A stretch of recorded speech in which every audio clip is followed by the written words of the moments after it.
Les profils qui ont créé le numérique et l'IA sont des profils neuroatypiques. Et moi, je les appelle les accélérateurs dans les entreprises. Et pour moi, elles sont en 2025, elles l'étaient déjà il y a quelques années, mais particulièrement et critiquement indispensables. Quand on est dans un monde où chaque jour est une nouvelle et qu'il faut adapter en temps réel la trajectoire, les décisions à des circonstances changeantes, on a besoin de personnes qui sont divergentes comme les personnes neuroatypiques. Vous avez 70% des entreprises aujourd'hui dont les projets de transformation échouent.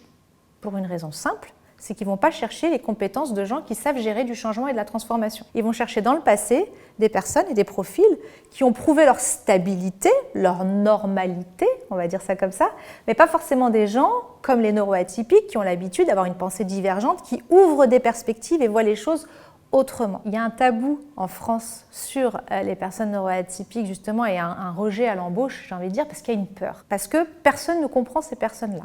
Pourquoi ? Parce qu'elles sont minoritaires, donc elles ne sont pas nombreuses. Donc les gens, quand ils ont affaire à une personne neuroatypique, ils ne comprennent pas, ils se disent « mais qu'est-ce que c'est que ce comportement ?» et qu'est-ce qu'on fait quand on ne comprend pas ? On juge.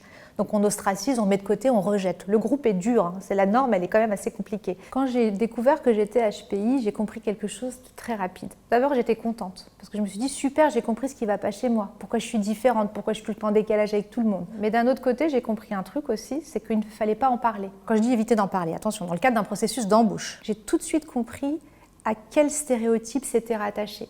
Et que ça mettait les gens très mal à l'aise. Parce qu'ils se disaient « mais attends, tu penses quoi ? Tu penses que tu es plus intelligente que moi ? Qu'est-ce qu'il y a ? Tu es au-dessus de moi ?» Et je vais vous citer des dirigeants à qui je demande à chaque fois, quand je vous dis neuroatypique, vous pensez à quoi ? Ou singulier, ou HPI, ou TSA. Ils me disent des problèmes. Et les personnes autistes, parce que ce sont celles qui ont cette difficulté la plus affirmée dans les interactions sociales, ce sont celles qui sont les plus jugées par les autres. Vous connaissez l'expression populaire, hein ?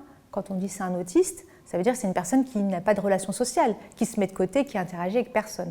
Donc ça, c'est des idées qui ont la vie dure, c'est des stéréotypes qui ont la vie dure. Alors il y a le processus d'entretien qui rend l'emploi et l'employabilité des personnes autistes très compliqué, hein, parce que l'entretien, qu'est-ce que c'est ? L'entretien d'embauche, un exercice de communication orale, principalement. Quel est l'endroit où ils ont le plus de difficultés dans les interactions ?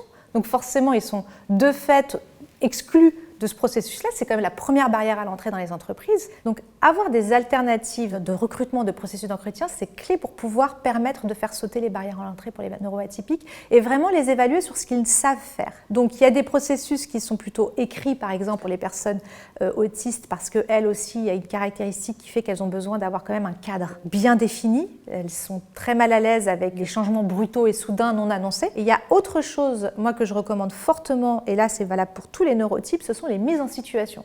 C'est-à-dire, je ne suis pas en train de vendre ce que j'ai fait, parce que les neuroatypiques ne savent pas faire ça, savent très mal se vendre, et vous verrez sur LinkedIn, c'est des personnes qui n'aiment pas trop poster, qui ne mettent pas leurs photos. La mise en avant, c'est compliqué. Par contre, dans l'action, c'est là où elles se révèlent. Donc les mises en situation, les simulations, etc., c'est un moyen de pouvoir vraiment les évaluer sur leurs compétences et comment elles apportent de la valeur aux entreprises.